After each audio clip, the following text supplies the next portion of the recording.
Hey everybody, this is Adam Shafran of Flying Fox Fruits. Don't forget about my homeboy Barnhill Farms and Nursery. Check him out, like and subscribe to his channel. He's on YouTube making a bunch of great content.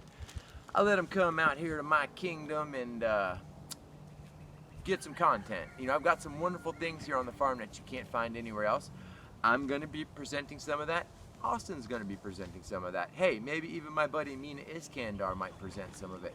Who knows? I let certain people in. My buddy right now filming is Tyler Smith. He helps me out. If you want to say hey, Tyler. Hey. Yes, and I appreciate that. So right now today, we're planting some Plinia seeds, and I wanted to briefly show you how I like to plant these seeds. These are red Jaboticaba seeds that are been cleaned with my special method, and they've only been cleaned for about a week, and you can see some have began to germinate. I'll try to take them out so you can see. See if we can see any roots on any of these. This one here, see? That one's starting, the root.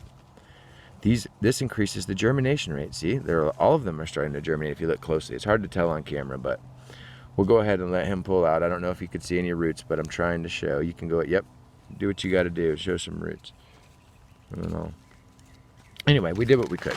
So now, this is the mixture I like to use. It is comprised of basically 3 components. This is the main ingredient, and it's an organic sphagnum peat moss. My rooster said, hey, that was Larry. This is sphagnum peat moss from Canada, you know, and it's not sustainable, all that kind of stuff. You know, there's probably something better you can use. But in my case, this is the best product that I've been able to find, and it's readily available, and I use it because I like it. Peat moss.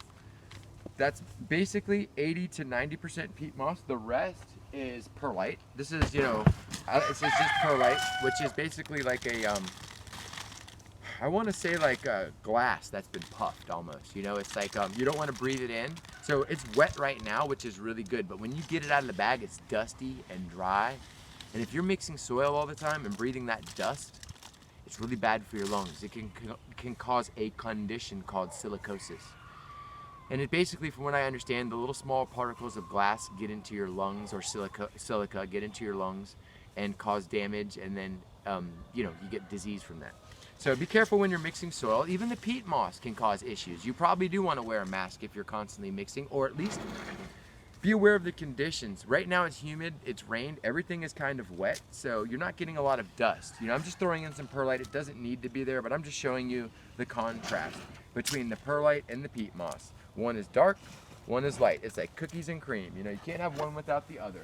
The perlite adds aeration, okay? It makes the soil drain a little better. It makes the roots be able to grow a little better. So that's why we add the perlite. If I'm planting a tree, I use less perlite because you can seriously plant these Jaboticaba seeds in straight peat moss. But if you're starting seeds, you can use a higher degree of perlite to keep the drainage better, to keep that dry and wet a little quicker. So people let you balance it accordingly to what you're planting, but just know you can plant some of these things in straight peat moss, especially the stuff from Brazil that comes from the tropics. And if you go too heavy on the perlite, like I used to read online the mix they recommended for miracle fruit, Syncypalum dulcificum from Ghana, small red berry, makes sour taste sweet. Very popular at one time. I used to grow it. But I was reading up on the mix they suggest for it. It was 50% perlite, 50% peat moss. That's ridiculous. It's too heavy. The perlite weighs everything down. It compacts. You don't want to do that. You'd be better off just trying to grow them in 100% peat. So you get some bad information out there from people who think they know what they're talking about. Okay, so really quick, let me show you how to mix this up.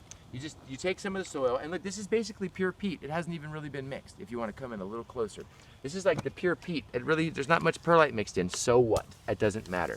You want to blend your soil very well. This isn't blended so well. It doesn't really matter. So there's that, and I'm just filling these little 4-inch pots. And when I fill my pots, I don't want them full too much. You want a little. Now this is my personal opinion because of the way I grow. When I put my pots in, I put a little lip there so the water can sit. But it's because I overhead water and I hand water. But at other nurseries, the object is to get as much root mass in that pot as possible. And if you go to Zill, they'll have like an ant mound piled up. That's because they have theirs on drip irrigation and they don't hand water, and they don't have to worry about flushing out, you know, splashing the soil out and eroding the soil. So that's their technique because they want as much soil in the possible, the biggest root ball possible, and they put a drip on it and they don't have to worry about washing it out. Me, I hand water, and I'll splash it out if I mound them up like an ant pop. Okay, I'm breathing in this dust here. I should have my respirator. I got one in the house. Okay, I'm just looking for my seeds. I put them somewhere silly. Here they are. All right, now this is how I like to plant them. Now, you could do just one per pot, like this, you know? Like you plant them at a very shallow depth. You could just do one per pot and that's fine, but I like to, if I'm saving space, put 4 in a pot, 1 on each corner. They'll be easy to separate later, and that's about it. You don't want to wash them out of place. You don't want to plant them too deep. You don't have to worry about which way the root is pointed, up or down. It figures it out. If it's pointed up, it goes whoop. If it's pointed down, it goes down. So don't worry which way the seed is oriented.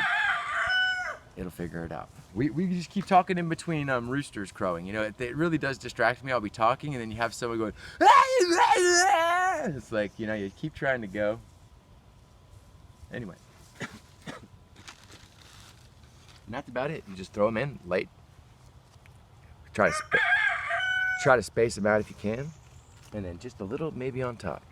And then, oh, the one thing I didn't tell you about that we add to this, let me see if I can find an empty bag.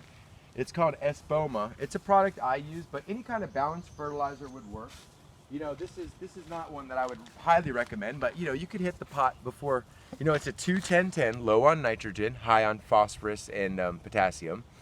So that's what I like to use. Too much nitrogen can burn and hurt the plants. This is not the product I use. The one is called Hollytone by Espoma.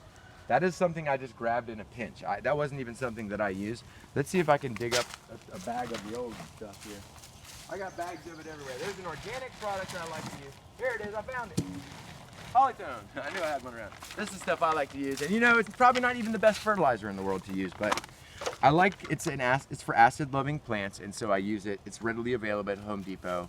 You know, this isn't a commercial for this product. There's many different things you can use, but personally I recommend organic, and I recommend that you feed lightly and often during the growing season. And if you're going to plant seeds, go ahead and give them a little booster. The nice thing about this Hollytone, what I really like about it, is I believe it has, let's read here, Hollytones, okay, it has a proprietary blend of microbes that biologically enhances natural plant food to ensure plant growth. So, there's mycorrhiza and beneficial microbes inside of that.